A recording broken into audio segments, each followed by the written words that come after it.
Yeah, she squatted over his...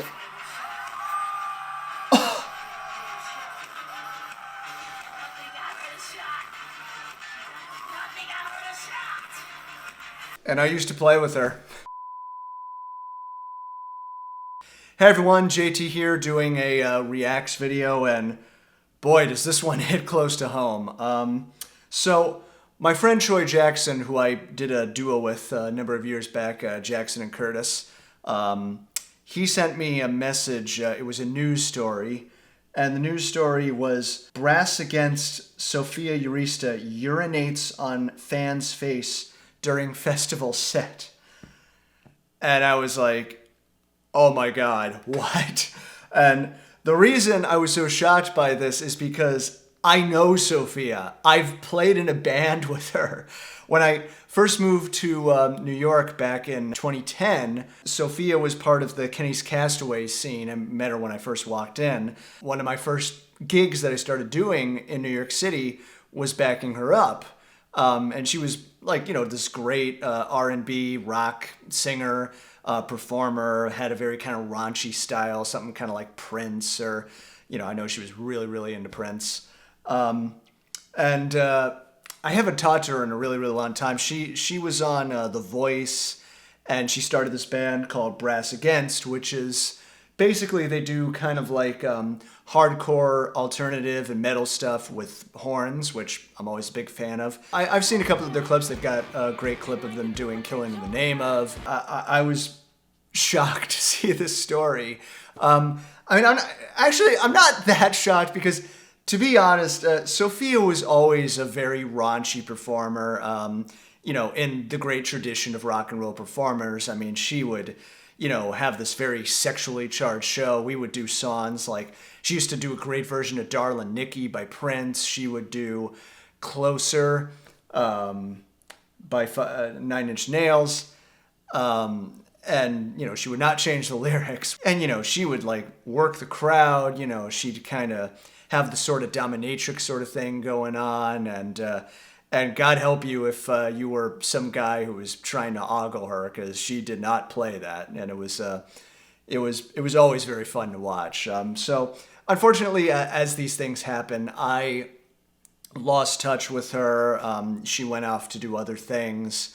And I mean, I occasionally will try to send a message to say how are things going, but last time I got a message from her was 2017. So I wanted to just watch this and react. I can't show you the video, unfortunately, because, well, this would probably go against YouTube's guidelines, but I did find footage of this because I almost didn't believe it. I was like, no, there's got to be something going on. But let's just take a look and let's see what happens. They're doing another Rage Against the Machine cover. Brass Against, they're doing Wake Up. That's very cool. Yeah, Sophia.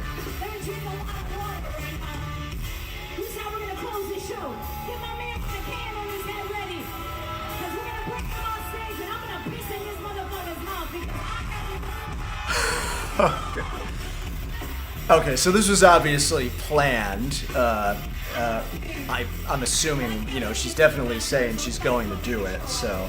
From what I read about this, I think she had been saying all throughout the show, I really need to use the bathroom. And, well, she used the bathroom all right.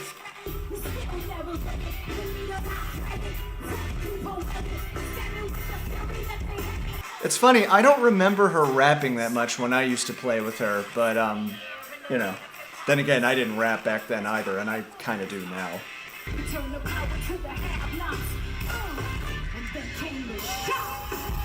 Okay, now she's looking to the audience. She's pointing to the security guard, and he's grabbing this guy with the camera on his head. Oh man, this is such a 90s moment. Okay, now he's lying down. He's moved the camera out of the way. Oh my God.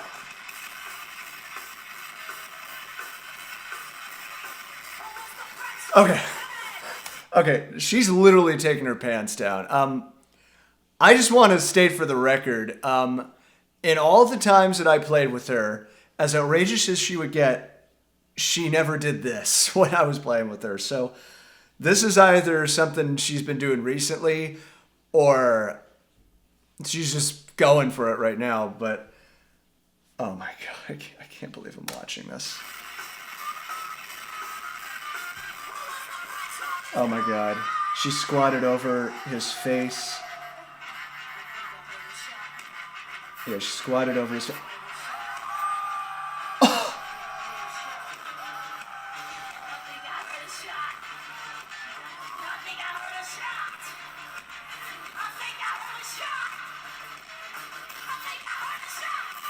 Jesus.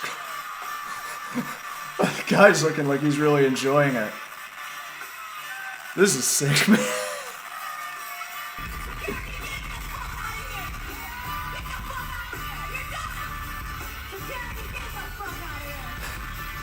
And then she tells the security to get him the fuck out of there. Well, he's leaving. She's like kicking him off the stage. She's using a towel, putting...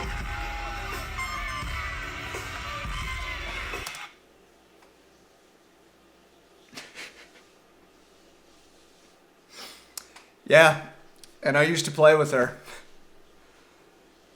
Oh my God. The band looks just like, what the hell just happened? Oh my God, where do I even begin with this? I can't believe that this happened, and it's somebody that I was in a band with at one point. It's funny, the immediate thing that came to mind was L7, when L7, I think, were they playing...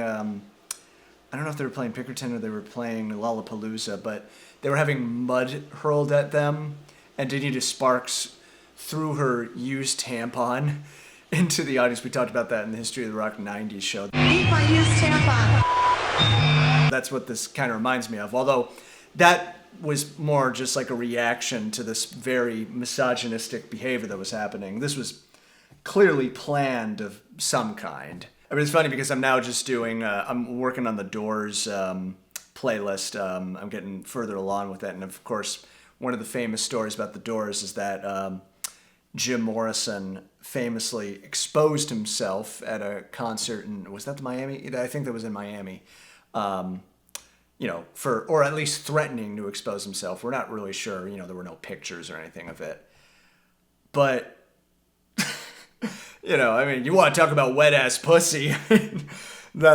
Jesus. I got to be honest, I'm at a loss for words. I don't know whether to say this is rock and roll or it's disgusting or it's both. And it seems to be working. I mean, there's all these news stories that are reporting. TMZ is reporting about it, which is kind of sad. I mean, I think Sophia has always been a legitimately talented person. I'm like... Is this what you have to do to finally get some exposure and some notoriety? You literally have to piss on a guy's face. That just shows you how sad the state of the music is. But I mean, I guess the question is what was the overall point of this, or was it just like a spur in the moment, just raunchy thing, or was it done to in a perfect world, I would call up Sophia and just ask her about that season, ask if we want to do an interview or something, but I never hear from her anymore. Everybody's guess is as good as mine. But it's interesting because Brass Against, they do mostly covers. I could be wrong. Maybe they have some original songs. Brass Tacks, let me know if you do or not. Sophia, let me know if you do or not. When Danita Sparks and L7 did... the tampon incident, they had an album out, and Pretend We're Dead, everything, it worked. It shot them up to notoriety.